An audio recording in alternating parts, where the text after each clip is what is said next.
Waalaikumsalam. Assalamualaikum warahmatullahi wabarakatuh. Waalaikumsalam warahmatullahi wabarakatuh. Alhamdulillah, alhamdulillahirrahmanirrahim. Wassalatu wassalamu ala asyrafil anbiya'i wal mursalin sayyidina Muhammadin wa ala alihi washabihi ajmain. Amin. Baiklah, sebelum kita mulai pelajaran kita hari ini, tentu baiknya kita berdoa terlebih dahulu. Untuk ketua kelasnya, untuk pimpin doa. Siapa ketua kelasnya? Ya, sekian kamu pimpin doa ya. Baiklah, marilah teman-teman kita berdoa. Berdoa mulai. Selesai. Baiklah, hari ini siapa yang tidak masuk? Tidak ada. Tidak ada ya? Oh. Tunggu absen dulu ya.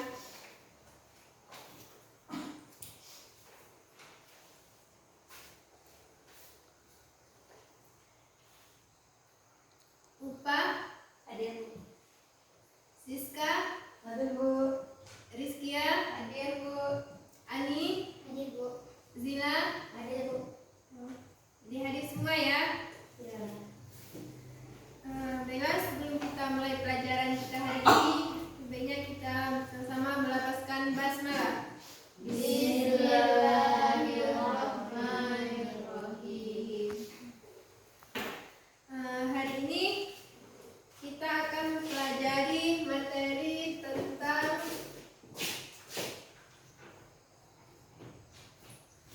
proses lahirnya Abbasiyah.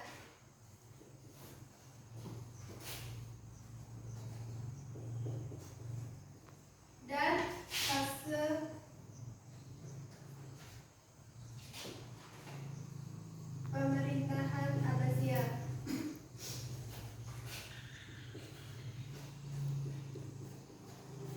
Di sini siapa yang sudah mengetahui sejarahnya Abbasiyah? Ada yang tahu? Belum, Bu. Oh ya, ini Ibu ada fotokopi buku.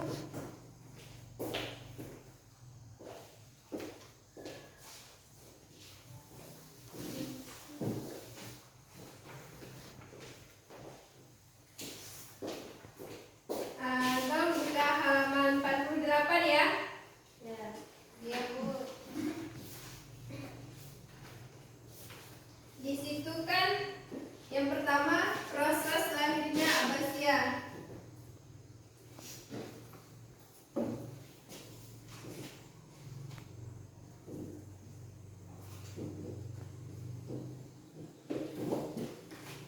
Yang kedua, Ibu akan menjelaskan tentang fase pemerintahan Abbasiyah.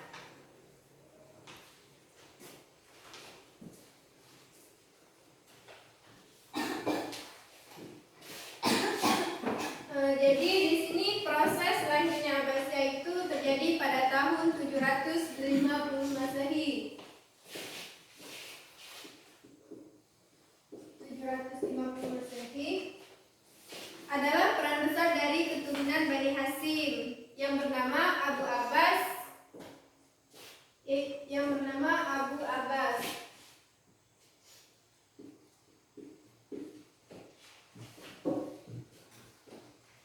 Dan nama Abbasiyah ini diambil dari bapaknya sendiri, yaitu Abu Abbas bin Abdul Muthalib, paman Nabi Muhammad SAW.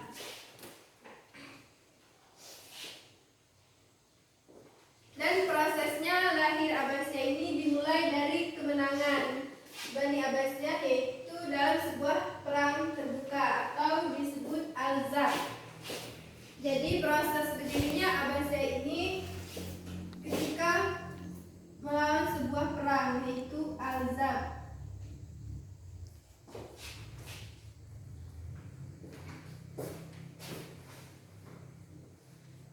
Dan melawan Khalifah Bani Umayyah yang terakhir, yaitu Marwan bin Muhammad. Dan Abu Abbas ini mendapat gelar, yaitu As-Safar. Mengapa dia mendapat gelar? Karena dia dikenal sebagai sosok yang pemberani dan mampu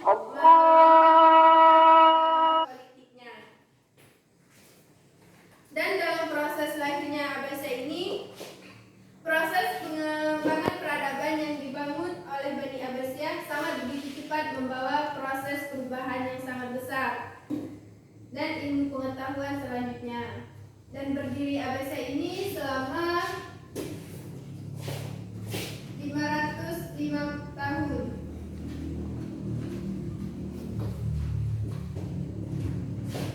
Yang diperintahi oleh 37 khalifah. Di sini siapa yang hafal nama-nama khalifah? Belum ada ya? Belum, Bu. Jadi untuk minggu depan hafalkan nama-nama 37 khalifah ya. Iya, Bu. Dan dengan Bani Abbas ini mampu menciptakan suasana belajar yang kondusif dan fasilitas belajar disediakan oleh pemerintah dengan lengkap. Dan masyarakat pada masa itu mendatangi tempat-tempat belajar seperti kita, madrasah, dan universitas. Dan universitas yang terkenal pada saat itu yaitu Universitas Nizamiyah yang dibangun oleh Perdana Menteri Nizamun dari Khalifah Harun ar-Rasyid. Dan ada dua tokoh yang terkenal pada lahirnya Abbasiyah ini yaitu Harun ar-Rasyid. Sebagaimana Harun ar-Rasyid ini itu terkenal sebagai yang sangat cinta pada ilmu pengetahuan, baik dalam hal pembangunan seperti membangun perpustakaan, sekolah, dan masjid, dan tempat belajar lainnya. Dan Abu Abbas ini sebagai pendiri Bani Abbasiyah, dan dia hanya memimpin selama 4 tahun. Dia memimpin pemerintahan, tetapi dia sudah mampu menciptakan suasana kondisi belajar yang kondusif dan fasilitas belajar disediakan dengan lengkap, walaupun dia hanya memimpin selama 4 tahun. Dan keberhasilan Abu Abbas dalam memimpin pendiri Bani Abbas ini mendapat dukungan besar dari tentara bayarannya yaitu Abu Muslim Al-Khurasani.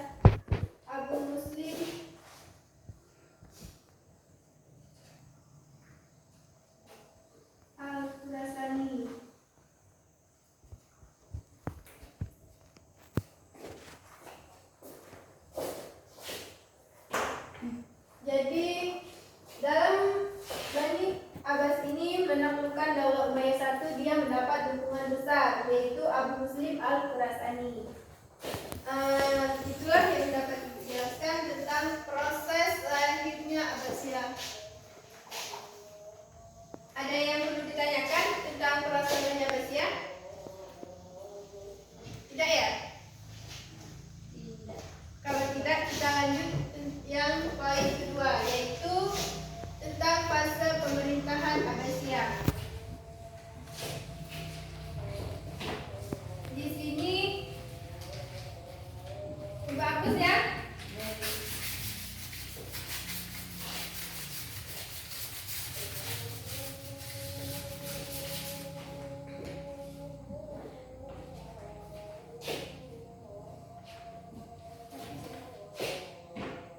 Jadi yang kedua yaitu fase pemerintahan Abbasiyah, di mana fase pemerintahan Abbasiyah ini diklasifikasikan menjadi 5 bagian.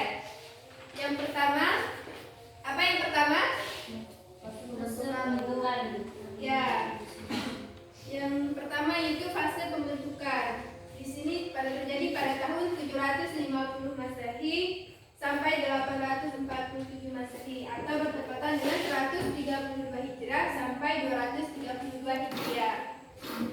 Dan fase ini juga disebut dengan pengaruh Persia yang berlanjut dari kekuasaan khalifah pertama yaitu Abu Abbas sampai ke khalifah yang ke-9 yaitu Al-Wasid. Dan Abu Abbas dan Abu Ja'far Mansur khalifah pertama dan kedua yang mampu meletakkan fondasi yang kuat. Jadi pada masa itu Abu Abbas dan Abu Ja'far Mansur terkenal sebagai peletak fondasi yang kuat. Dan Abu Ja'far juga dikenal sebagai membuat kebijakan yaitu memindahkan ibu kota Abbasiyah dari kota Baghdad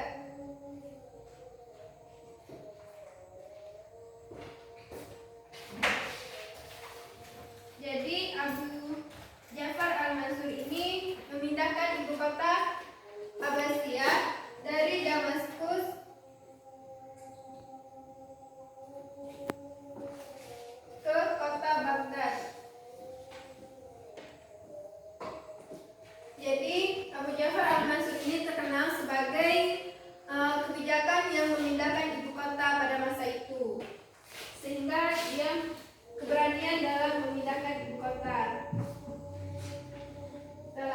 Dan kegiatan belajar yang menonjol pada itu penerjemahan buku-buku filsafat Yunani dan buku-buku asing dengan menyewa para ahli bahasa. Dan bahasa ini juga dikembangkan oleh Harun Ar-Rasyid sebagai wujud kepedulian sosial. Dia membangun rumah sakit,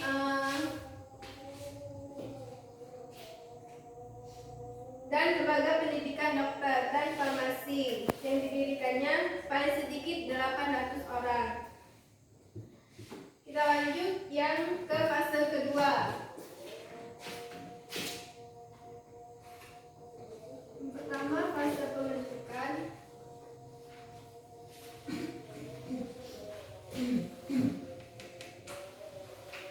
Yang kedua fase asimilasi. Yang kedua ini disebut fase asimilasi. Ada yang tahu artinya asimilasi? Ada enggak? Tidak ada ya? Ya. Jadi asimilasi ini yaitu pembauran. Maksudnya di sini masyarakat pada fase ini sudah membaur antara masyarakat satu dengan masyarakat lainnya. Dan fase ini juga disebut fase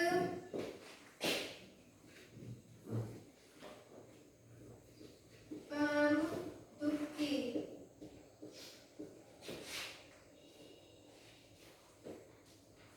Jadi pada fase kedua ini dikenal dengan pengaruh kekuasaan Turki yang pertama. Dan fase ini dimulai dari khalifah yang ke-10 yaitu Al-Mutawakkil.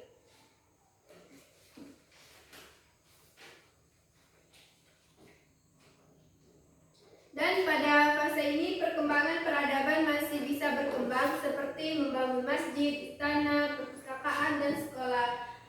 Dia masih tetap berjalan tetapi tidak sepesat pada fase sebelumnya walaupun dia tetap masih berjalan.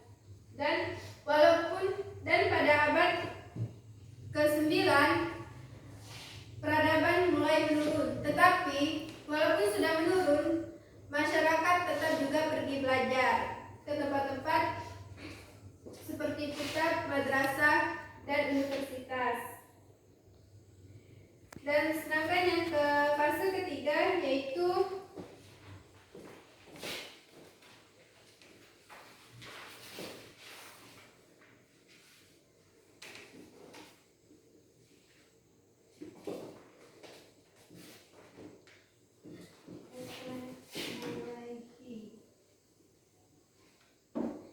fase ketiga ini disebut dengan fase kemunculan pertandingan atau disebut juga fase Buaihi. Fase ini terjadi pada tahun 334 Hijriah sampai 447 Hijriah. Dan dikenal juga dengan masa disentrasi di kekuasaan dinasti Abbasiyah dan Muluk Salaf di dinasti wilayah 2 Andalusia. Dan pada fase ini juga dia pengetahuan dan peradabannya masih tetap berjalan walaupun sudah mulai menurun.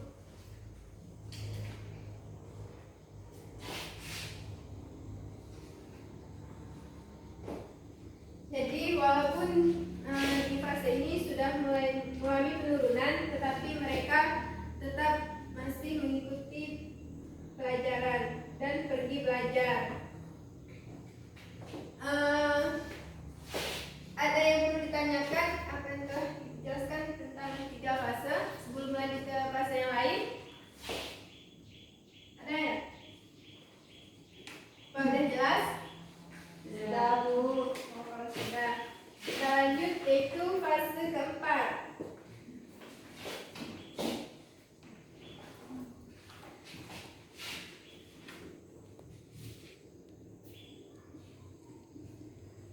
Fase keempat ini yaitu terjadinya fase perang salib.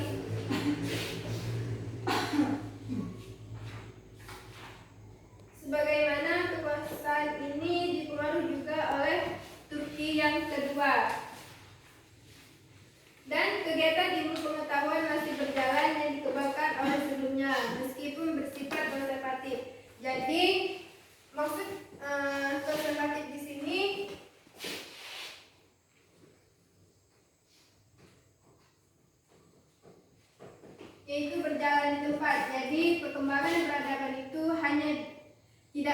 maju. Jadi hanya di situ saja. Dan dalam wilayah Islam seperti Mesir, dia sudah mengalami peperangan salib, yaitu antara di wilayah Mesir dan kaum Nasrani. Jadi di fase keempat ini sudah terjadinya peperangan, yaitu perang salib antara kaum Muslim yang di Mesir dan kaum Nasrani. Dan peperangan itu berlangsung selama 2 abad. Ya, terjadinya selama 2 abad, terjadinya perang salib. Kita lanjut, yaitu fase yang terakhir, yaitu fase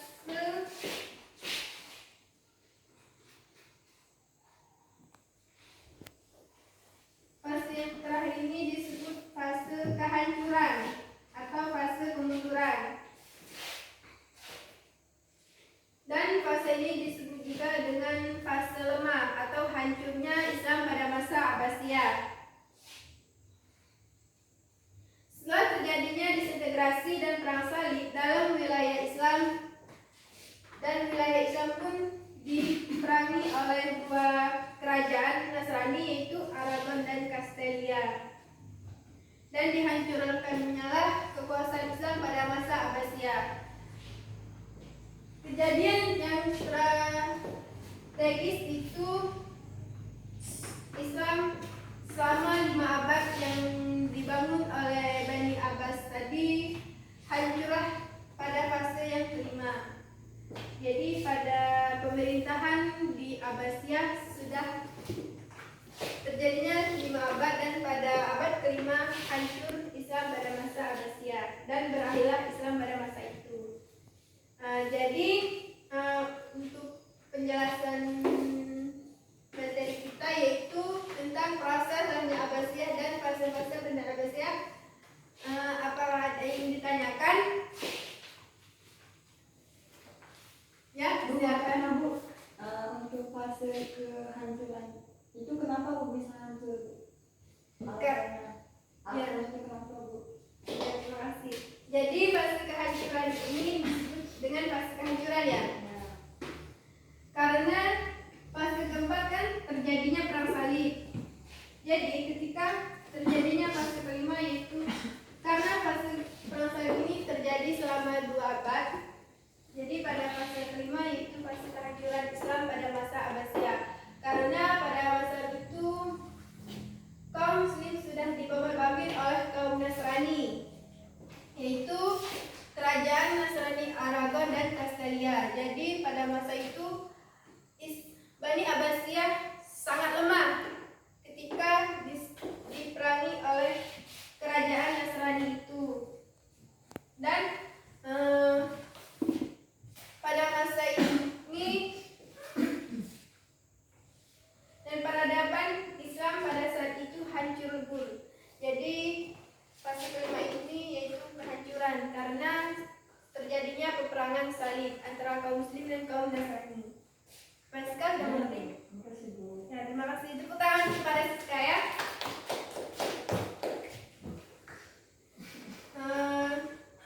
Ada yang bertanya lagi? Tidak ya? Jadi kalau itu ibu yang menanyakan ya. Jadi siapa gelar Abu Abbas ini? Siapa? As-Saffah. Ya, mengapa digelar As-Saffah? Karena dia pemberani dan mampu memainkan mata pedangnya kepada lawan politiknya. Ya, terima kasih. Tepuk tangan kepada Bapak ya.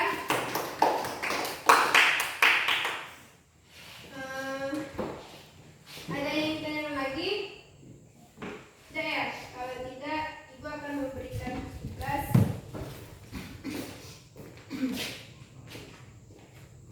Tugas ini dikerjakan di rumah ya. Dan untuk minggu depan dikumpulkan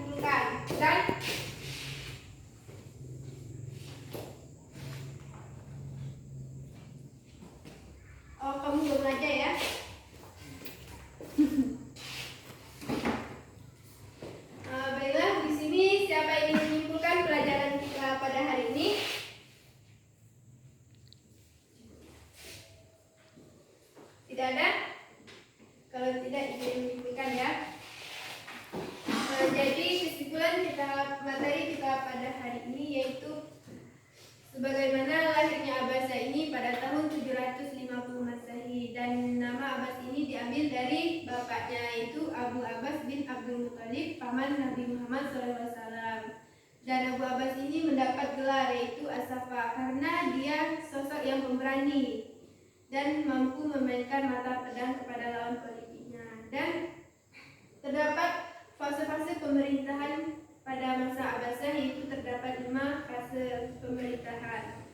Dari fase pembentukan sampai fase kehancuran Islam pada masa Abbasiyah.